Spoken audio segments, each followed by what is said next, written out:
Sebagai staf pengajar kan saya punya tiga tugas. Pertama pendidikan, penelitian, pengabdian masyarakat ya. Ini tentang ya. Jadi selain saya mengajar di S1, S2, S3, juga mengajar juga pada pendidikan dokter, spesialis dan subspesialis ya. Jadi banyak mengajarnya dan penelitian itu. Nah, terus terang kan banyak level penelitian. Kita berusaha sedapat mungkin itu, riset itu menghasilkan suatu produk.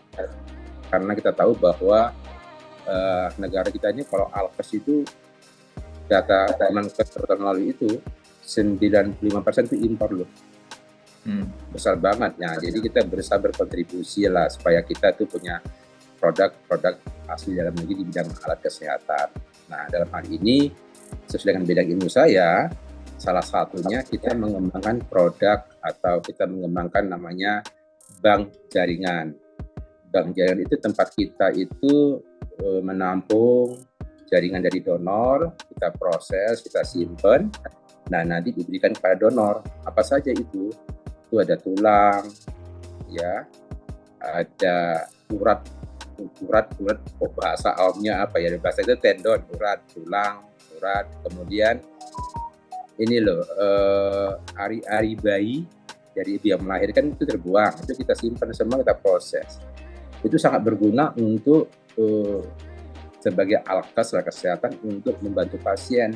Misalnya ari-ari bayi itu kita ambil selapis tipis saja, itu sangat unggul untuk penyembuhan luka, sangat unggul.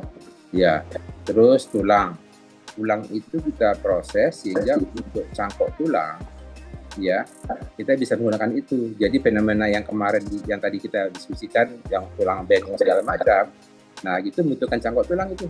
Nah itu kita gunakan. Dan kemudian, nah ini yang menarik untuk saya diskusikan. Di Lalah itu masyarakat kita itu ada dua hal. Yang pertama, regulasinya belum terlalu bagus dalam hal donasi. Sekarang sudah ada yang bagus, baru keluar. Yang kedua itu kemauan untuk mendonasikan sebagian dari tubuhnya itu kurang. Ya, beda dengan di negara-negara maju tuh kayaknya banyak sekali donatur ya. Akhirnya apa yang terjadi? Kita riset lagi. Kita mengembangkan, nyebutnya biomaterial, dari mana? Dari sapi. Nah, sekarang yang sudah komersial yang kita punya itu produk tulang dari sapi. Hasil karya kita sendiri, dan itu istilahnya demand besar kebutuhannya itu. Ya, itu salah satu yang saya kerjakan. Di sisi lain, ya tentu saja pengabdian masyarakat ini banyak bentuk ini. Ya, banyak bentuk. Tadi salah satunya promosi preventif berbagai macam penyakit. Nah, karena bidang saya utamanya selain ortopedik, saya punya bidang sub SP namanya, spesialisnya adalah onkologi atau tumor. Kita promosi tentang deteksi dini pada tumor tulang. Ya, teman-teman juga deteksi dini pada klien-klien di bidang saya, dan juga kadang kita juga bagaimana cara mencegah supaya tidak terjadi komplikasi dari penanganan fracture patah tulang yang salah tadi dulu. Ya, itu jadi itu banyak ya. Selain ya tentu saja ya olahraga, ya isi kerohanian lah, itu kira-kira. Jadi sangat luas karena saya selalu punya murid, jadi selalu melibatkan murid-murid ini barengan.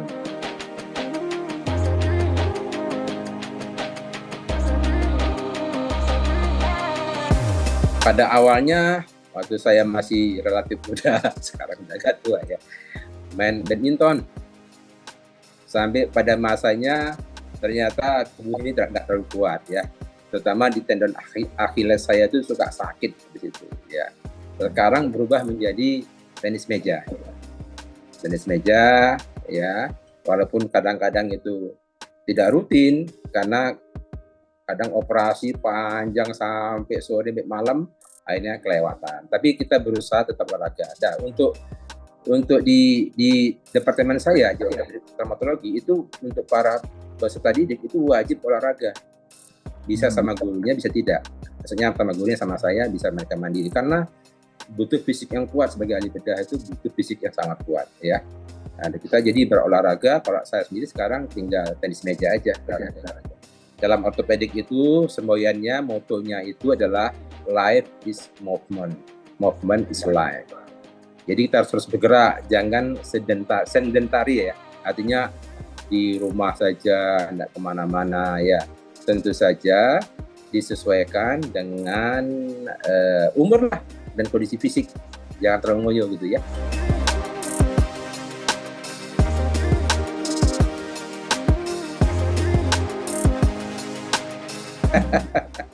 Yang jelas saya makannya tuh nasinya nggak banyak. Nasinya jadi banyak, yang banyak itu apanya sayuran sama protein, itu saja.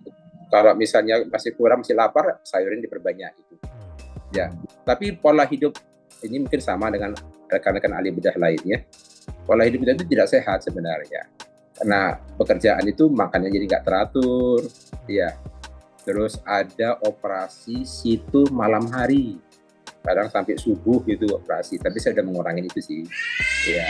Tapi intinya bahwa kita harus menjaga sesuai kondisi tubuh. Kebetulan kan kalau kita misalnya diabetes, hipertensi kan juga banyak pantangannya ya. Insya Allah saya semua terkontrol itu, jadi nggak terlalu banyak pantangannya. Hanya memang mengurangi nasi dan gula saja. Jadi kalau minum kopi, teh itu tambah gula. Ternyata setelah terbiasa lebih nikmat tambah gula, karena bisa mengenal kualitas dari kopi tersebut, kopi ini kopi bagus atau tidak bagus itu.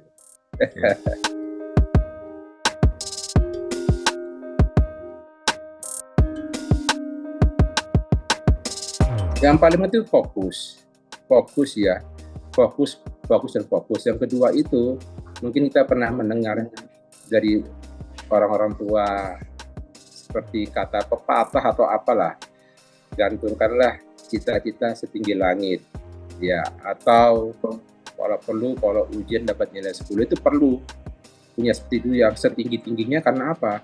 Itu kalau meleset misalnya, kamu ujian harus 10, kalau meleset kan 9, 8 gitu loh. Bukan yang penting lulus, bukan begitu. Nah, sama dengan cita-cita, harus punya mimpi, punya dream, punya mimpi setinggi-tingginya. Kenapa? Kadang-kadang kan nggak rasional. Tapi kalau meleset paling tidak kan nggak jauh-jauh dari situ gitu loh.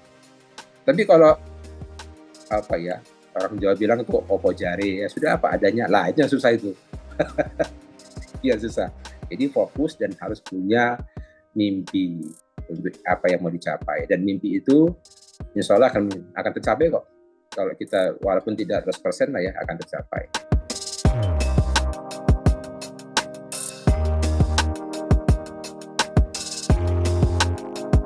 Nah, ini tentang ilmu kedokteran ya. Nah, nanti kita bisa bahas sedikit gini. Kita lihat ilmu terus berkembang. Dulu mungkin dalam zaman dulu cuma ada dokter. Habis itu ada dokter yang kelompok bedah, ada yang medis, ya. Nah, terus medis itu sekarang ada interna, ada penyakit dalam, ya, ada dokter kulit dan selanjutnya. Di bedah itu sekarang ada ortopedi, ada urologi, ada bedah saraf, ada saraf kardiovaskuler, terus berkembang.